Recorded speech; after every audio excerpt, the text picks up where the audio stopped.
It's some form of this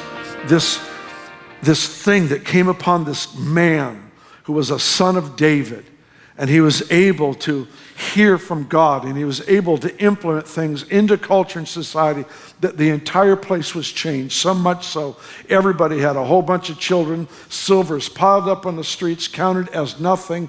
He could spend billions of dollars, billions and billions on building a house for God and not begin to touch his own personal treasury because of the extreme, lavish heart of God for humanity poured out in an Old Testament context to draw us into some promises that we never knew or thought were possible. I'm not talking building personal empires or personal wealth. I'm talking about the impact of humanity, the impact of benevolence, the impact of purity of character, the impact of passion for God, the impact of presence. Do you know what Solomon inherited?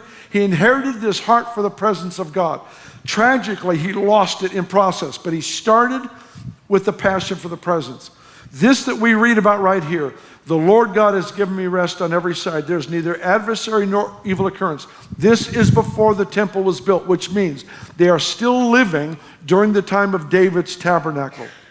It is wisdom for us to recognize what stopped at the cross, what was transformed through the cross, and what continued through the cross. And one of the things that continued, one of the very few things that continued through the cross was Davidic worship.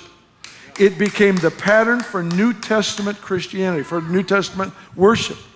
We know that from the prophecy given in Amos chapter 9, where he says, in the last days, I'm going to raise up the ruined, the destroyed, the fallen tabernacle of David, which was what? 24-hour worship of song, giving sacrifices of the heart, this place where the glory, where the presence dwells.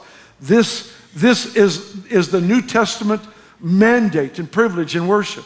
And then you move forward to Acts 15. Acts 15, James quotes Amos 9, and he says, this is now. This is now. This is what he's doing. So here's this Davidic worship that is centered on continuous engagement with the presence.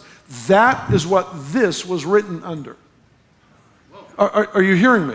This mandate of presence, the chief value of everything. Everything rotates around this connection and this value to the presence of the Spirit of God that has been given so liberally and so freely to the people of God.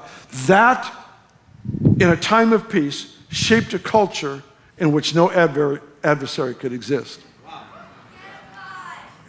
And I'd like to suggest there's something in there that is for now.